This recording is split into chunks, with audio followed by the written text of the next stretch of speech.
Devinette. Ces graines peuvent vivre 50 jusqu'à 100 ans dans la terre. C'est une survivante et en général le cauchemar des jardiniers. Qui est-elle?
Eh bien, je suis assez contente du résultat avec la patience sauvage, parce que jusqu'à présent, un vrai ocre, c'est-à-dire un joli ocre, vraiment comme on a l'habitude de porter, pas un jaune vilain ou un jaune qu'on ne sait pas avec quoi assortir. Là, je vois très très bien des pantalons dans ces coloris en lin. Mais j'en avais jamais obtenu jusqu'à présent par une seule coloration. J'avais toujours été obligée de passer par une deuxième coloration en ajoutant soit du sulfate de fer, soit une autre plante. Et là, bon, il ne faut jamais tirer de conclusion avant de voir la matière complètement sèche. Voilà, excusez-moi pour la lumière médiocre, mais je pense qu'il devrait...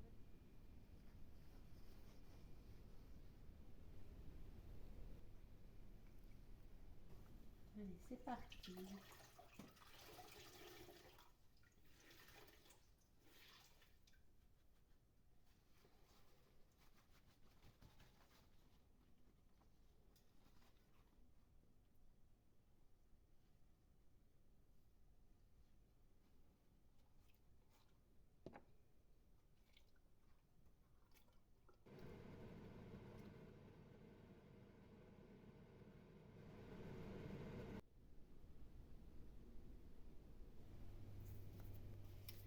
Alors je vous montre un loupé classique.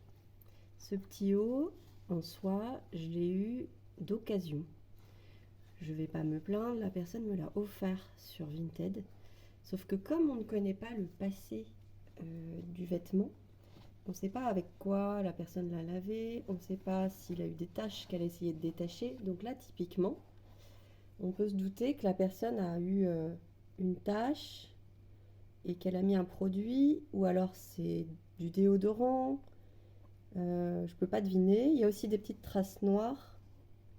Mais quand il était blanc, ça ne se voyait pas. Là, il y a plein de petites traces noires et ça peut très bien être dû à la lessive que la personne a utilisée. Parce que quand j'ai reçu le petit haut, il sentait très très fort la lessive industrielle.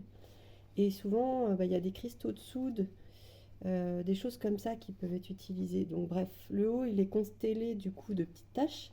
Donc je ne pourrais pas le porter dans l'état, mais je pourrais le plonger dans un bain d'indigo, quelque chose de beaucoup plus foncé qui couvrira. Et il sera quand même portable peut-être, mais il sera pas... voilà, on voit que la couleur a bien pris par contre.